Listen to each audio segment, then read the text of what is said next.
In 1984, Porsche took on the challenge of the desert. The Paris-Dakar Rally Raid caught the imaginations of both vehicle manufacturers and the general public alike.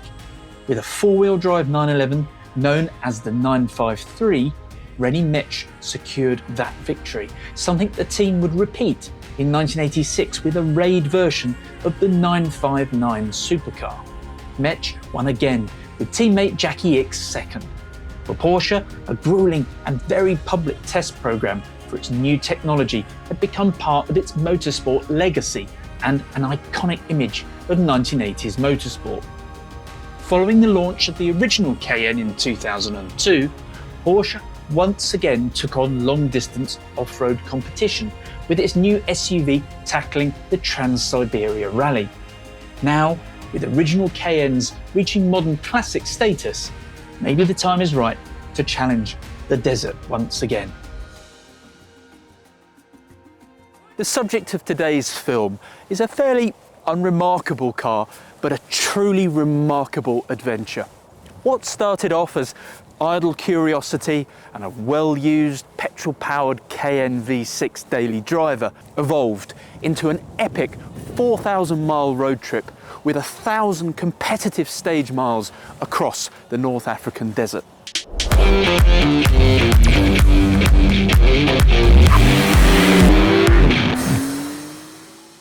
Welcome to the official Porsche Club Great Britain YouTube channel. So let's meet club member Matt Faulks and his Maroc Challenge Cayenne and find out how, with no experience and very little car modifications, he achieved such a creditable finish.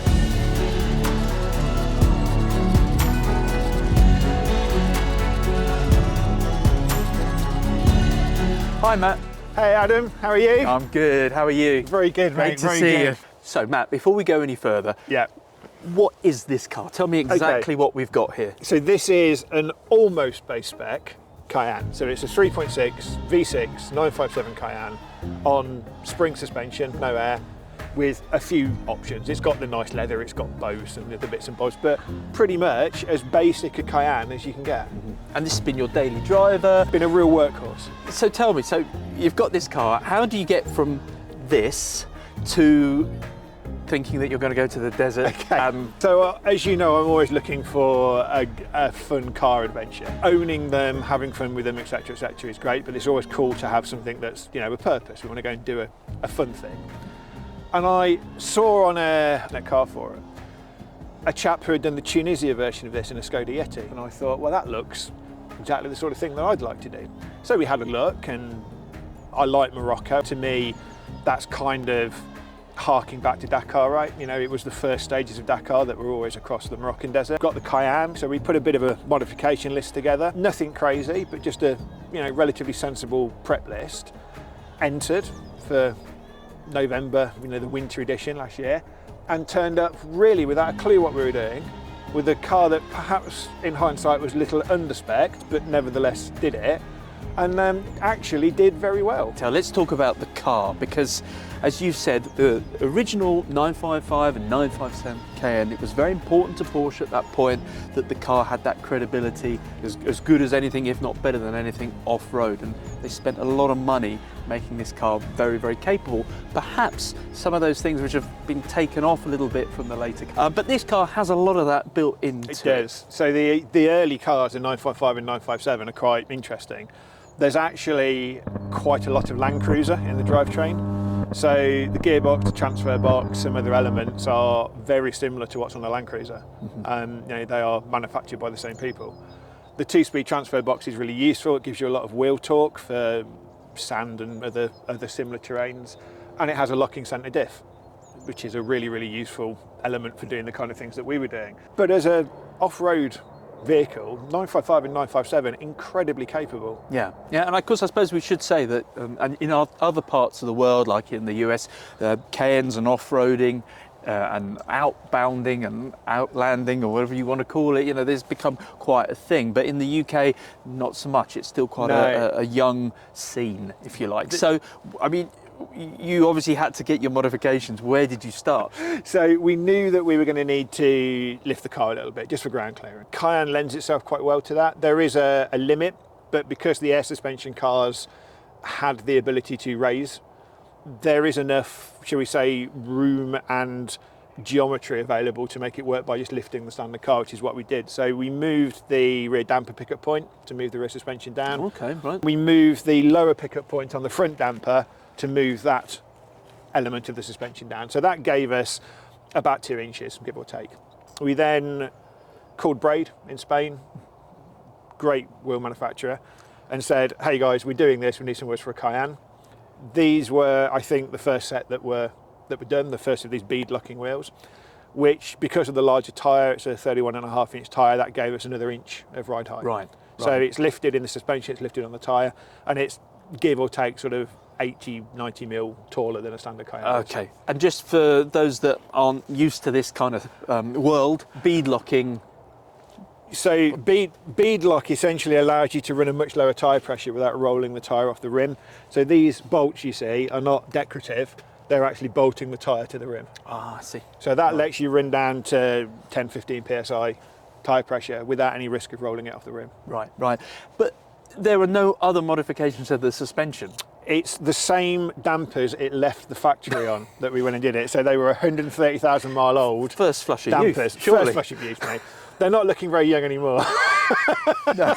The last month or so has been quite difficult. Yeah. Last 8 weeks were a hard, accelerated hard the wear, life for them. I think you could say. Yeah.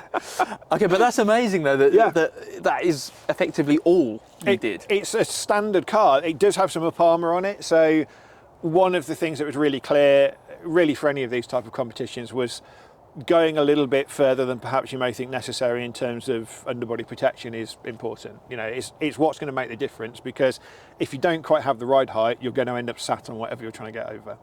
So we trimmed a little bit off the front bumper on this just to improve the approach angle.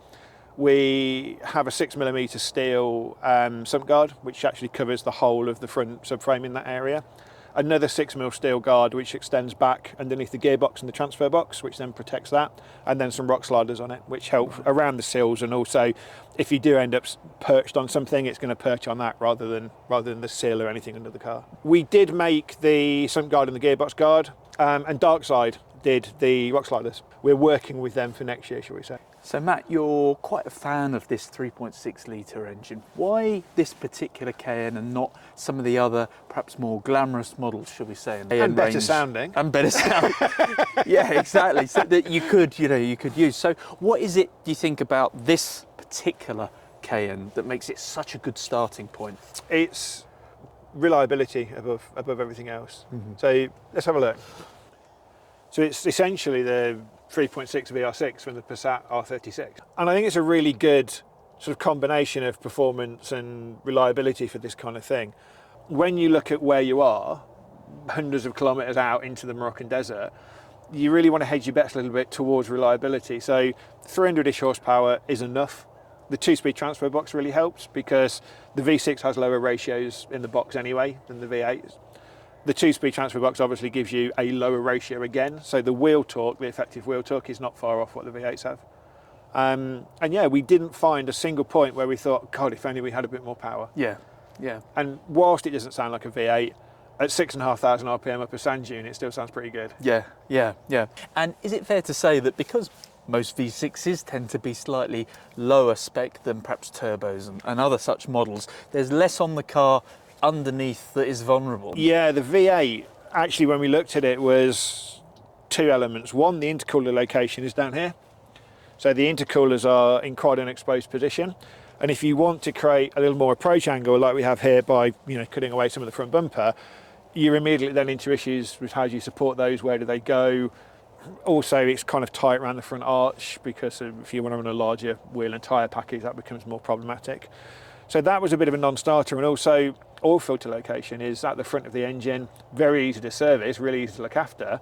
Horrible to get at the oil filter on the 3.6 V6 because of where it is, but actually it's tucked up completely out of the way and you're not going to hit it on anything. Mm-hmm. To that point as well, there are other elements on the car with a higher spec model inherently that a V8 turbo would be that are also quite vulnerable. Yeah, so underneath the car, the V8s generally have sort of rear seat climate control, you can have your own HVAC temperatures and similar in the back. Great, but all the lines for it run under the car. They also have air suspension, which great on the road, superb on the road. But again, you have a lot of lines, compressors and similar underneath the car. The V6 on springs has none of that. So underneath the car, there's very little to actually stop you. You may well, put a rock through the floor, but it's not going to hit anything important on the way through. Right, okay, well that's the mighty V6 mill. Let's look at some other aspects on the car now, starting maybe at the rear of the vehicle, because Cool. I know you've removed various items to make some more space. We had to create a bit of room for everything we were taking with us, yeah. As you can see, we picked up a little bit of damage around the rear of the car. It's not quite factory finish, is it, that one? We did have a bit of a moment, but I think all said and done, obviously we bobbed a little bit off the front bumper to improve the approach angle, and kind of thought, well, the rear will be fine. The rear was not fine. So you've taken the rear seats out, is that Yeah, right? so we needed to make some room for all the stuff that we had to take with us, because we had to take all of the spares we would need, all of the tools, equipment, all the things to look after it, obviously to get it in the air if we needed to, and so on and so on. So we had to take quite a lot of stuff with us. So it's not quite as it came back, because we had a lot of sort of ammo crate style boxes that carried all those. But it's pretty close. So you can see we had an extra spare wheel with tyre fitted. We also have an extra tyre on the roof. So we took one spare tyre and one spare tyre on wheel, which as it was, we didn't need it. Fair play to BF Goodrich, because a lot of teams struggled with tyre. We were okay. We were quite conservative about what we would drop the tyre pressures to. So we got away with a few hits that perhaps others wouldn't. But for the most part, we weren't under-resourced, shall we say, in what the car needed. But full credit to the car, it needed very little. So each evening we were only doing sort of sensible visual maintenance checks, making sure that bolts hadn't come loose, things weren't dropping off, all that kind of stuff. Didn't actually have to replace anything on the whole event. God, that is amazing, isn't it? It's phenomenal. Absolutely Phenomenal. remarkable. And I think you told me it used, was it 250 mil of oil Yeah, or something for the whole trip? So from leaving here, all the way down through France and Spain, across the entirety of the rally raid, and back home again, it used 250 millilitres. And that's the only quantifiable maintenance that you did over the entire event? Yeah, no coolant, 250 mil of oil, everything else spot on. Aircon perfectly cold the whole way round. Luxury. Luxury. And I can see from here that there's some things going on up front as well that we should probably take a look at. Let's.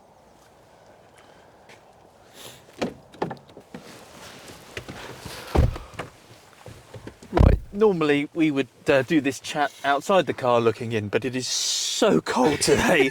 My knuckles have gone white, so I think we're going to sit in the car.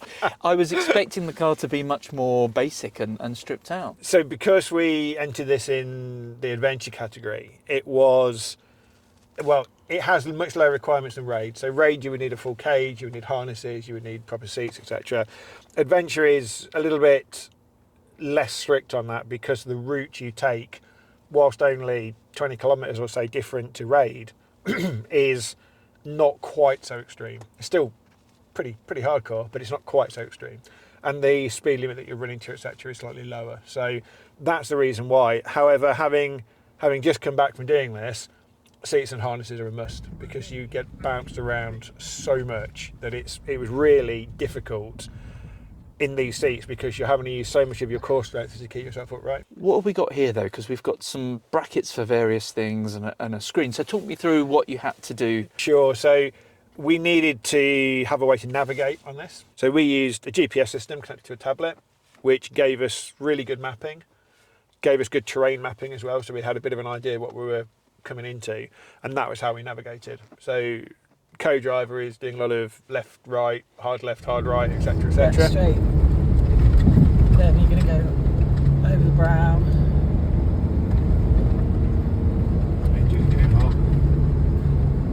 Okay, straight down and up. Easier said than done, then left at the top. You're essentially trying to draw your line over the top of the route. And if you can do that, then you'll be in a really good position. We also have something called a Stellar 3, which is what attaches here. That is essentially the safety unit for the event. So it will warn you if another car wants to overtake. It will warn you if there is a stuck vehicle or a broken down vehicle. and it will allow you to transmit if you're stuck, broken down, or have a problem. Really, really clever bit of kit. It GPS tracks every vehicle, and it also uploads live where the vehicle is, and therefore the organisers know what time that vehicle has achieved on the stage. And I can see you've got your own comms set up as well. We have, yeah, so we've got a CB radio, a little CB down here. CB's really short range, but it's good for talking to other competitors, and you know, if anyone's stuck for something or you're just trying to find out where dinner may be, it's a handy thing. So Matt, tell me about the start of the rally, because I think quite early on you realised that this was going to be a significant undertaking.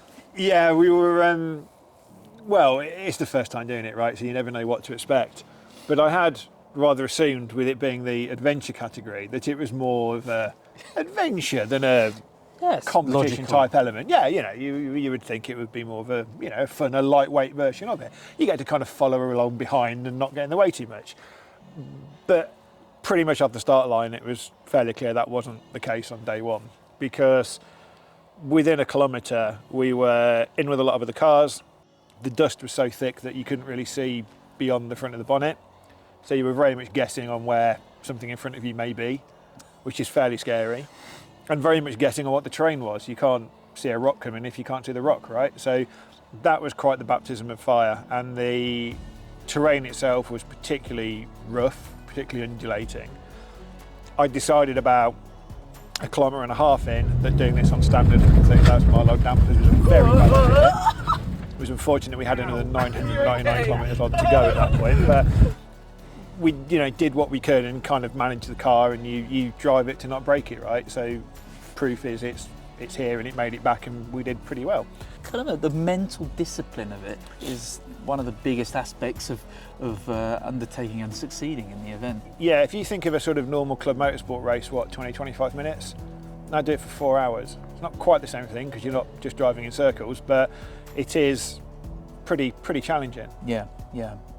And in terms of the surfaces that you drove on, what were the ones that were the biggest challenge? The ones to learn were the dunes, to carry enough energy up the dune to crest it nicely without getting stuck, but also not so much you couldn't stop if the dune was cut or there was a vehicle, you know, that had a moment underneath it. That was a relatively challenging one, but we got used to that pretty quickly.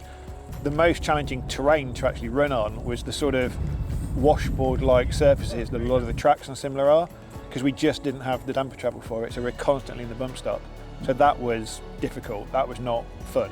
Yeah. You know, having to compromise the pace you're going at and having to be very careful of some of the bigger ruts so you don't break it. Well, and tell me a bit about the other people that were on the event. I mean, from what I can gather, it was a real cross-section of competitors. Massively so. So Maroc Challenge has multiple categories, so you can do it in a 2CV if you want to, and there were several doing it. There's a category for Panda 4x4, so there's a lot of categories, a lot of different experiences, a lot of different people from different countries involved in it. So all the way from Romania and Mallorca and similar, all into Morocco. We were actually only one of 3 British teams that were on it.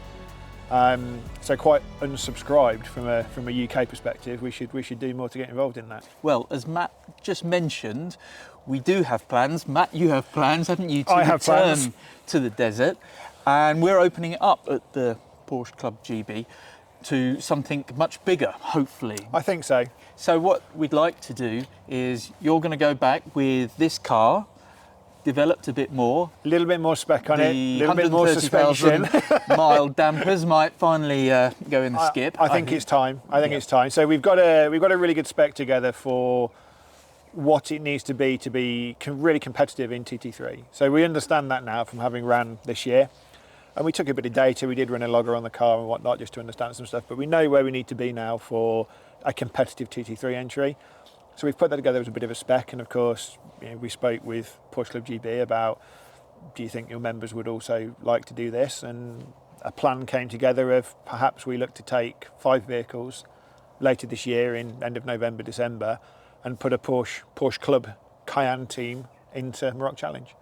Yeah. And the amazing thing to do something so out of perhaps a lot of owners, the Porsche owners' comfort zones, if you like, you know, is that you get this incredible experience, but cost-wise, it's not as it's not as formidable as some people might imagine it to be. It's a lot cheaper than most forms of club racing that I've done in the past. Obviously, you have the cost of buying a Cayenne if you don't have one you want to use already. But prep-wise, 10 to 15,000 would see you in a very, very competitive car. And the entry from Maroc Challenge is, I think, very well priced. Even when you factor in hotels and similar, you're looking 3,000 to 4,000 euros. So it's in that sense, it's a great value for money form of motorsport, and you get the car as well. Yeah, exactly. And we got such fantastic feedback from having taken a Cayenne into Maroc Challenge and actually finished it, and finished well. Certainly the sort of start line, early stages of it, I don't think many were expecting this to go all the way through.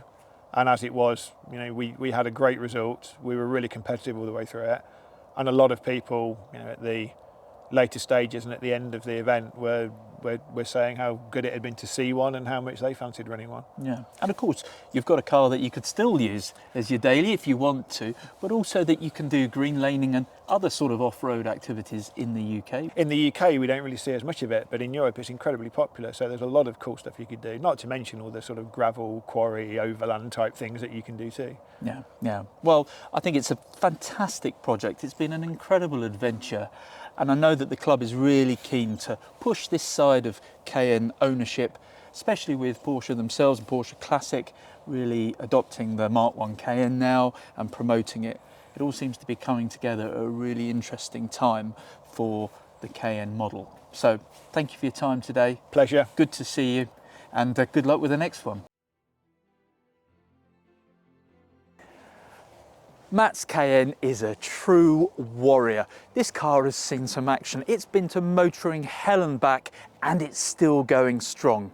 As for Matt, well, he seems to be really bitten by the rally raid bug.